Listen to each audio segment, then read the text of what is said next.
अस्सलाम वालेकुम। कैसे हैं दोस्तों आप? उम्मीद है आप लोग खैर और आफियत से होंगे। आज मार्केट में बहुत ज़्यादा कोई ब्लड बाथ किस्म की सिचुएशन देखी गई। फ्रॉम द टॉप मार्केट ने डिस्काउंट किया, अराउंड 4000 पॉइंट्स निकाल दिए और फिर उसके बाद जो है ये 1,08,800 पे आके बंद हो गई। तो जो अपने प्रीवियस क्लोजिंग से 1,073 पॉइंट निकाल दिए। अगर मार्केट के हम डेटा की बात करते हैं तो हमें ये आइडिया होता है कि देखिए मार्केट ने 1,08,000 का अपना एक मार्क कर दिया है और जिसमें से 1,000 पॉइंट यानी मोरलेस 1,100 पॉइंट से निकाल दिए। अच्छा, कल की वीडियो में हमने आपको बताया था कि जैसे कि पेनी स्टॉक में काम ज़्यादा शुरू हो जाए और वॉल्यूम्स बढ़ने शुरू हो जाए तो आप लोग अलर्ट हो जाया करें। कल ही वीडियो की आपने देखी होगी जिसमें हमने स्पेसिफिकली हाईलाइट करके बताया था और आज यही देखें, वही सूरत हाल है।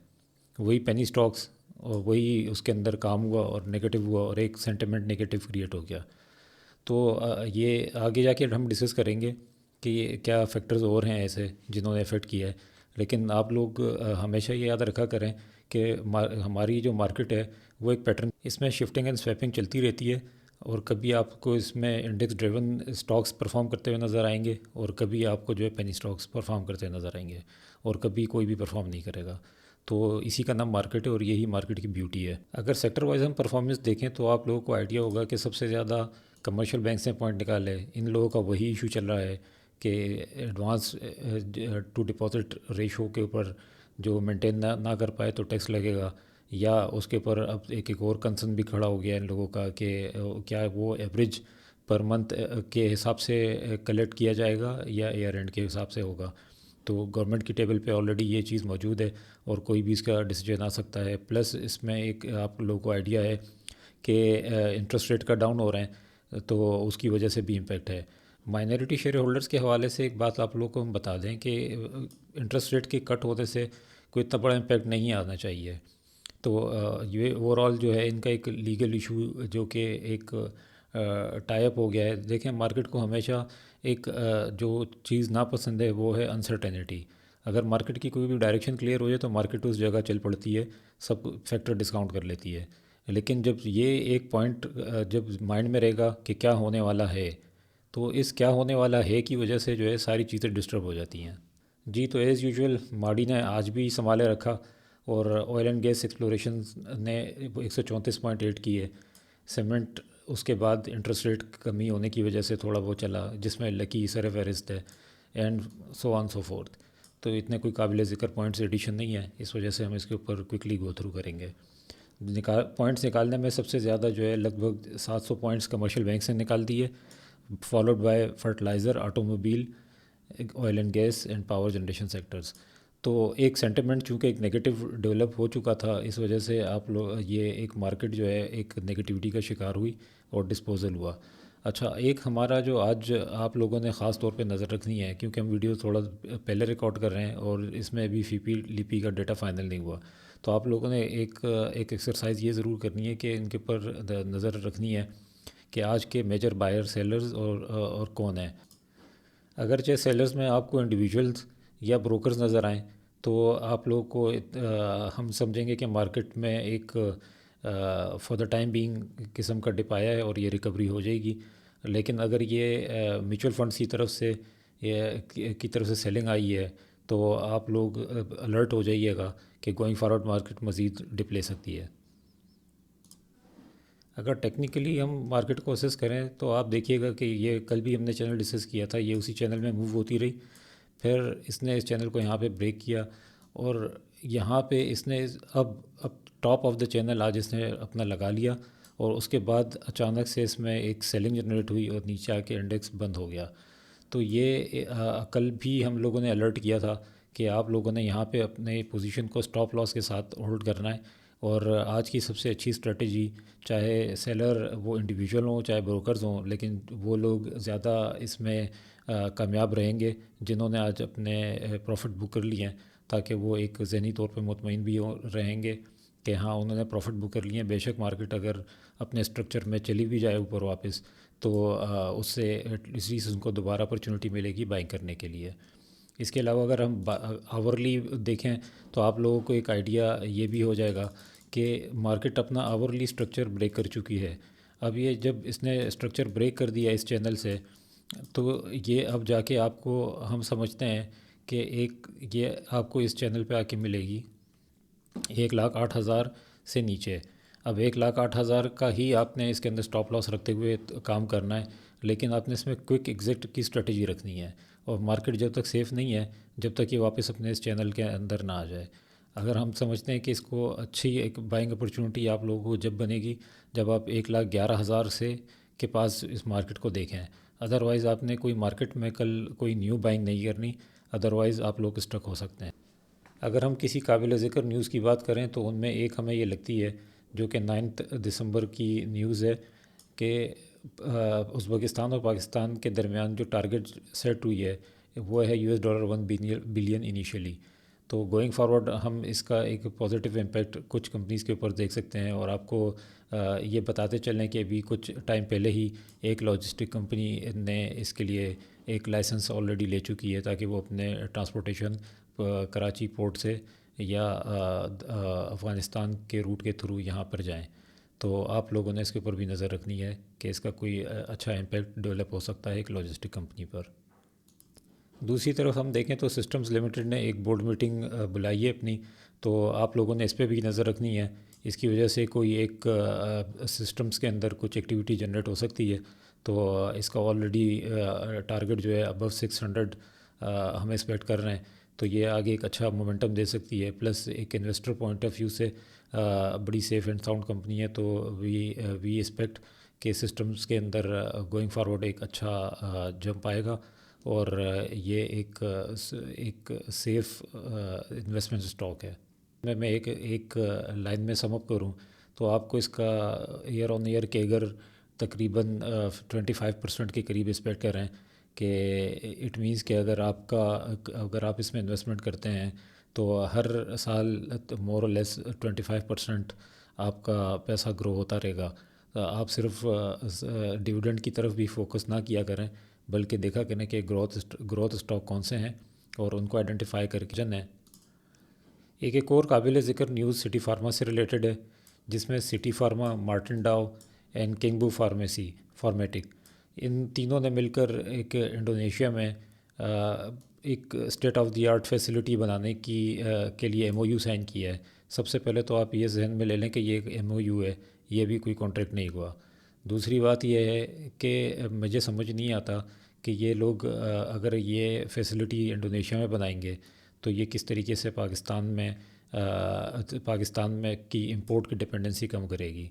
बहरहाल ये तो वो स्ट्रेटजिस्ट वो ख़ुद ही बता सकते हैं कि कंपनीज में उनकी क्या उन्होंने प्लान किया है। लेकिन जितना हमारा नॉलेज एंड बिलीव है इसके हवाले से, वो ये हो सकता है कि इनके एपीआईज़ जो हैं वो वहाँ पे बना करेंगे, तो ये इंडोनेशिया से इंपोर्ट कर लेंगे। प्लस हो सकता है उससे इनकी थोड़ी बहुत इंपोर्ट की कॉस्ट कम हो जाए। अदरवाइज़ इसके अलावा हमें कोई ख़ास इम्पेक्ट नहीं देखते इसका। ओवरऑल जो आपके अभी जो आज स्टॉक में मूव आया है तो वो एक इसकी बेसिस के ऊपर ही है और कोई ख़ास हमें सस्टेनेबल नहीं लगता। इस वजह से ओवरऑल ग्रोथ प्रोस्पेक्ट इस कंपनी के बहुत अच्छे हैं। लेकिन इस न्यूज़ की बेसिस के ऊपर आप सिर्फ इसमें अपना इन्वेस्टमेंट प्लान मत कीजिएगा, बल्कि इसके फंडामेंटल प्रॉपरली एवेलुएट कीजिएगा और देखिएगा कि ये अपने इनके जो नेट प्रॉफिट मार्जिन्स हैं वो ओवर द पीरियड किस तरह से कंपाउंडिंग करते हैं। चलें बढ़ते हैं अपने इंडिविजुअल स्टॉक की तरफ जो आज हमसे बहुत पूछे गए। उसमें सबसे पहले हम बात कर लेते हैं साज़गार की। साज़गार के हवाले से हमने टाइम पे ये बताया था कि देखें ये अपने चैनल के अंदर मूव कर रहा है। चैनल के अंदर मूव करते करते ये अपने चैनल के टॉप को यहाँ पे अपने टॉप को टच किया है और उसके बाद से रेजिस्ट हो गया। और रेजिस्ट करने के बाद जो एकदम इसमें मैसेज सेलिंग आई है, उसकी सबसे बड़ी वजह ये इस तरह की न्यूज़ मार्केट में सेंटिमेंट क्रिएट कर देती हैं, जिसकी वजह से एकदम मैसेज सेलिंग आती है टॉप से। तो आप लोगों ने ये जहन में रखना है कि अगर ये टॉप से सेलिंग आई है और ये न्यूज़ आई है तो इसके पीछे किसी का मोटिव भी हो सकता है कि बाज़ औक़ात जो है, अगर मैं लेमन टर्मिनोलॉजी में बोलूँ तो माल छुड़ाने के लिए भी ये न्यूज़ लगा दी जाती है। लेकिन ये न्यूज़ इसका टाइम पे आना और फिर इसके टॉप के ऊपर आना, ये एक बड़ा लॉजिकल किस्म का क्वेश्चन है। तो आप लोगों ने इसके ऊपर भी विजिलेंस रखनी है। करना क्या है, अभी इसके अंदर आपने ये 948 रुपये का ही स्टॉप लॉस रखना है, और 948 का स्टॉप लॉस के साथ ही आपने ट्रेल करनी है। कोई नई एंट्री इसमें भी ना बनाए, आप लोगों ने वेट करना है, या ये 950, 955 और 48 के दरमियान आ जाए तो आप यहाँ पे बाइंग करें, और विद स्टॉप लॉस ऑफ 950, और फिर उसके बाद जो है आप इसके अंदर एक इस चैनल को एंजॉय कर सकते हैं। अदरवाइज़ अगर ये यहाँ से स्लिप हो गया तो ये स्लिप होने के बाद आपको इस जगह नज़र आएगा, जो कि हम समझते हैं 850। इसके चांसेस अभी कम है, क्योंकि गोइंग फॉरवर्ड इनके प्रॉस्पेक्ट बहुत अच्छे हैं। इनके ऑटो सेक्टर में एकदम से स्टॉक्स का बढ़ना, और ये इनकी इंडस्ट्री नेचर की वजह से होता है, किसी सट्टे की वजह से नहीं होता है। इस वजह से आप लोगों ने कोई ज़्यादा इसमें परेशान नहीं होना। बात करते हैं एयरलिंक की। आज एयरलिंक में भी हमने लोअर लॉक की पोजीशन देखी। उसकी सबसे बड़ी वजह यह है कि देखें, जब भी कोई स्टॉक इतना शार्पली अप होता है तो फिर वो गिरता भी इतने ही शार्पली डाउन है। अगर हम इसकी फेयर वैल्यू की बात करें, जो कि आज इस दिसंबर तक इसकी जो टारगेटेड प्राइस थी वो थी 183 रुपीज़। अब 183 से ये वापस रजिस्ट करके यहाँ से वहाँ पे आना कोई नेचुरल सी बात है। उससे ऊपर जितना भी होना है वो एक सेंटिमेंट लेके गया इसको 208 रुपये तक।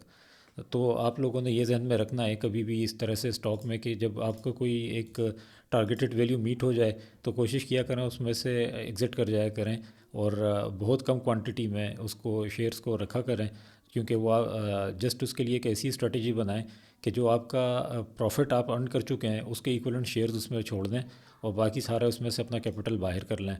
तो इससे फ़ायदा ये होगा आपको कि अगर स्टॉक नीचे गिर भी जाता है कहीं, तो आप लोग परेशान नहीं होंगे, और ना बार बार जो है इस चीज़ को देखा करेंगे कि हमारा स्टॉक जो है वो नेगेटिव हो गया, हमारा इतना कैपिटल हो गया है।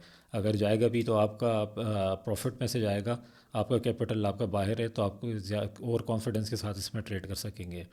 चलें बढ़ते हैं, अब इसको देखते हैं इसके लेवल अब कहाँ पे डिफ़ाइन हो सकते हैं। आपने इसका जहन में यही एक स्टॉप लॉस जहन में रखना है, जो कि है 176 से 177 के दरमियान। अगर ये कल क्लोजिंग बेसिस पे से नीचे आ जाए तो आपने बिला झिझक इससे निकल जाना है, और फिर आपने इसको जो नेक्स्ट हम लेवल देखेंगे इसको आप 150 के पास देखेंगे।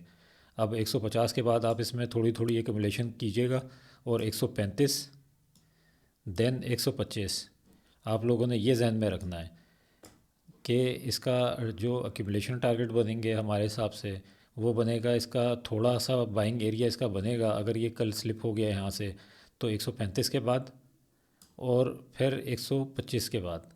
तो ये आप लोगों ने इसकी एक्यूमुलेशन जोन जहन में रखना है, इस हिसाब से आप इसमें ट्रेडिंग कीजिएगा।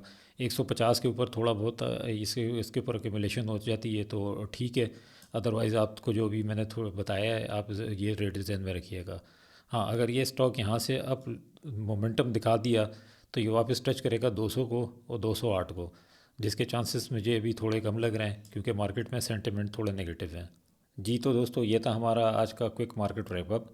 उम्मीद है आप लोगों को पसंद आया होगा। अगर आप लोग समझते हैं कि कुछ इसमें टर्म्स ऐसी डिस्कस हुई हैं जो कि आपको समझ में नहीं आती, या आप लोग मज़ीद इसको कोई एलाबरेट करना चाहते हैं, क्योंकि बाज़ औक़ात हम वन गो में कुछ ऐसी बातें कर जाते हैं जो हम समझते हैं कि आप लोगों को आती होंगी, लेकिन हो सकता है वो आप लोगों को उस टाइम ना समझ आती हों। अगर कुछ इस तरह की चीज़ें हैं तो प्लीज़ कमेंट्स में लिखिए, हम उसको आपको और मज़ीद आसान से और एक्सप्लेन करेंगे। और दूसरे कुछ आप लोगों के अगर स्क्रिप्ट्स हैं तो आप हमें लिखिए, हम आपको इंशाल्लाह इसके अंदर सारा कंप्लीट उसकी डिटेल बताएंगे, दोनों साइड। आपको हम उसके टेक्निकल एस्पेक्ट्स भी बताएंगे और फंडामेंटल एस्पेक्ट्स भी बताएंगे, और कोशिश करें कि गोइंग फॉरवर्ड आप लोगों ने कोई ऐसी ट्रेड नहीं लेनी जो कि पेनी स्टॉक्स में हो, क्योंकि उनके पीछे फंडामेंटल्स नहीं होते, और अगर आप उसमें फंस गए तो वो आपको लंबा बिठा देंगे। तो बेहतर है कि आप उसको अवॉइड करें, सिर्फ उन्हीं स्टॉक्स का इंतखाब करें जो कि फ़ंडामेंटली साउंड हो। बेशक आप उसमें ट्रेड करें, स्विंग ट्रेड करें, लॉन्ग टर्म के लिए लें, लेकिन उन्हीं स्टॉक्स का इंतखाब करें जिनके फंडामेंटल्स बहुत स्ट्रॉन्ग हों। तो मिलते हैं नए सेशन में, अपना ख्याल रखिएगा। अल्लाह हाफ़िज़।